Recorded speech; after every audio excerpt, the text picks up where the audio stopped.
La mañana comenzó con una energía diferente en San Jerónimo. Después de semanas en las que cada avance parecía venir acompañado de algún problema inesperado, el proyecto de recuperación de las áreas verdes empezaba finalmente a tomar forma. Alejandro llegó temprano al punto de encuentro con varios planos bajo el brazo y una carpeta llena de anotaciones que había preparado durante la noche. Ya no estaba trabajando solamente para cumplir con una responsabilidad profesional. Había conseguido involucrarse emocionalmente con aquella iniciativa porque entendía que podía convertirse en una oportunidad para reparar muchas cosas de su propia vida. Cada árbol que se sembrara, cada espacio recuperado y cada vecino que volviera a sentirse orgulloso de su barrio representaban una pequeña victoria frente a todo aquello que durante tanto tiempo había estado mal. Rufino estaba ahí, esperándolo junto a varios vecinos cuando apareció Diego, un especialista en arborización y mantenimiento de áreas verdes que acababa de incorporarse al equipo. Su experiencia resultaba exactamente lo que necesitaban para convertir las buenas intenciones en un plan verdaderamente sostenible. Alejandro lo recibió con entusiasmo y le explicó que no buscaban simplemente llenar las calles de árboles, sino elegir especies adecuadas para el clima, estudiar los espacios disponibles, establecer sistemas de riego y conseguir que los propios vecinos asumieran parte del cuidado.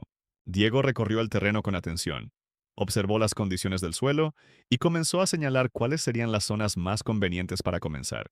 La conversación se extendió durante varios minutos mientras Rufino anotaba cada recomendación. La incorporación de Diego representaba una noticia importante porque hasta ese momento Alejandro había tenido que asumir demasiadas funciones al mismo tiempo. Ahora podía concentrarse en la parte arquitectónica y en la coordinación con las instituciones, mientras el nuevo integrante se encargaba de la parte técnica relacionada con los árboles y las áreas verdes. El ambiente entre ellos era relajado y, por momentos, incluso divertido.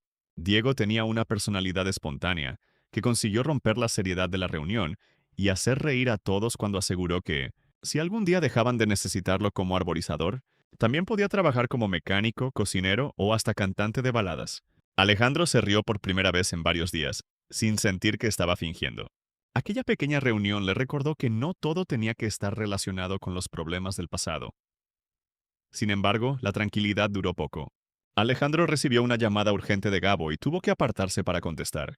Al principio pensó que se trataba de algún problema relacionado con el proyecto, pero descubrió que su amigo quería verlo porque había preparado algo especial para él.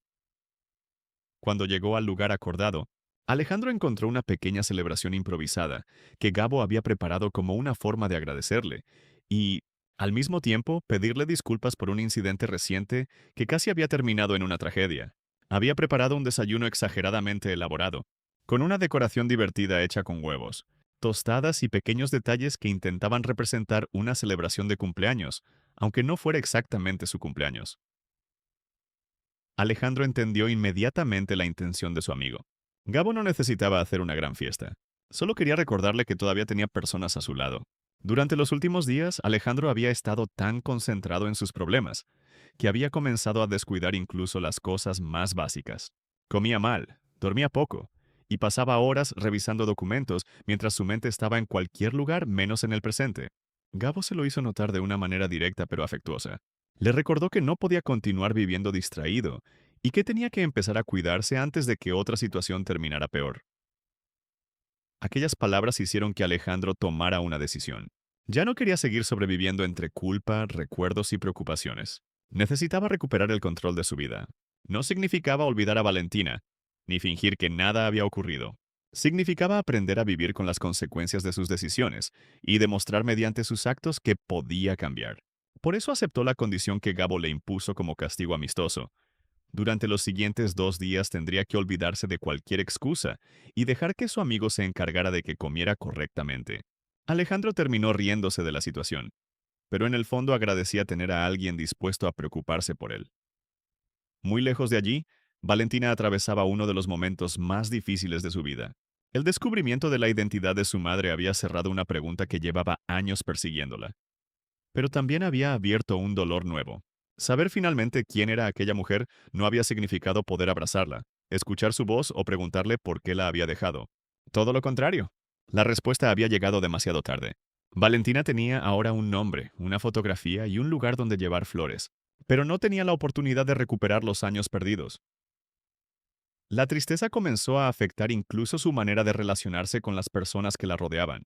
Durante el día intentaba mantenerse ocupada con el proyecto, con su familia y con todos los pendientes que encontraba. Pero cuando llegaba la noche, el silencio se convertía en su peor enemigo. Las imágenes de su madre aparecían una y otra vez en su mente. Se preguntaba cómo habría sido su vida si la hubiera conocido, qué cosas habría aprendido de ella, y si habría reconocido alguna parte de sí misma en aquella mujer. También se preguntaba si su madre alguna vez había pensado en ella antes de morir. Rita fue una de las personas que mejor entendió ese dolor. Ella también atravesaba una pérdida devastadora. Después de haber esperado con tanta ilusión la llegada de su bebé, la vida le había arrebatado esa posibilidad antes de que pudiera tenerlo entre sus brazos. La casa estaba llena de un silencio extraño. Había objetos preparados para una criatura que nunca llegaría a utilizarlos. Cada rincón parecía recordarle a Rita lo que había perdido. La familia intentaba acompañarla como podía. Nadie tenía una frase capaz de solucionar semejante dolor. Algunos llevaban comida, otros permanecían sentados junto a ella sin decir nada, y otros simplemente la abrazaban cuando comenzaba a llorar. Rita repetía que todo había sido culpa suya, que quizá pudo haber hecho algo diferente, que tal vez no se había cuidado lo suficiente. Pero quienes la querían insistían en que no debía cargar con una culpa que no le correspondía. Había situaciones que escapaban completamente al control de cualquier persona, y aquella era una de ellas. Valentina decidió visitarla. Sabía que no podía compararse exactamente con su experiencia, pero había algo que las unía. Ambas estaban enfrentando la ausencia de alguien que habían esperado amar de una manera que nunca volvería a ser posible. Cuando se sentó junto a Rita, no intentó darle discursos ni buscar explicaciones. Simplemente permaneció allí. Rita lloró durante mucho tiempo mientras Valentina la abrazaba. En medio de aquel momento tan doloroso, ambas comprendieron que a veces la compañía era la única forma real de ayudar. En otro sector de la casa, los demás familiares observaban con preocupación. Rocky estaba especialmente afectado. Le dolía ver a Rita destruida y no saber qué hacer para aliviarla. Alguien le recordó que Rita había crecido sin una familia estable y que desde pequeña había soñado con construir un hogar propio. Por eso aquella pérdida no representaba únicamente la ausencia de una hija, sino también el golpe contra uno de sus sueños más profundos. Rocky entendió entonces que necesitaba tener paciencia y acompañarla durante todo el proceso. La noticia también llegó hasta Alejandro. Cuando recibió el mensaje, permaneció varios segundos mirando la pantalla. Conocía a Rita y sabía cuánto significaba para ella convertirse en madre. Sintió la necesidad de acercarse, pero antes de hacerlo pensó en Valentina. No quería que su presencia provocara un nuevo problema, ni que alguien interpretara su visita como una excusa para acercarse a ella. Finalmente decidió que podía apoyar a Rita sin invadir el espacio de Valentina. Envió unas palabras de solidaridad y dejó claro que estaría disponible si necesitaban cualquier cosa.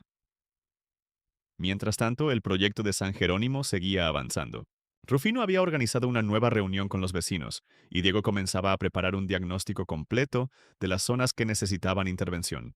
Alejandro llegó con nuevas imágenes y planos que mostraban cómo podían transformar varias calles abandonadas en pequeños corredores verdes. La propuesta incluía árboles de sombra, plantas resistentes al clima, zonas de descanso y espacios donde los niños pudieran jugar de manera segura. Los vecinos comenzaron a comprender que el proyecto no se limitaba a plantar árboles. Era una forma de recuperar espacios que durante años habían sido ignorados. Alejandro explicó que si lograban demostrar resultados visibles, sería mucho más sencillo conseguir el apoyo de empresas privadas y organizaciones ambientales. El primer objetivo consistía en demostrar que la comunidad podía comenzar por sí misma. No tenían que esperar a que alguien llegara a resolver todos sus problemas. Aquella idea comenzó a entusiasmar a los asistentes. Algunos vecinos ofrecieron herramientas, otros se comprometieron a cuidar determinadas áreas. Incluso varios estudiantes de la zona se ofrecieron como voluntarios para participar durante los fines de semana. Diego organizó grupos para enseñar técnicas básicas de plantación y mantenimiento. Rufino, por su parte, se encargó de coordinar los permisos y las comunicaciones con las autoridades locales. Alejandro observaba todo aquello.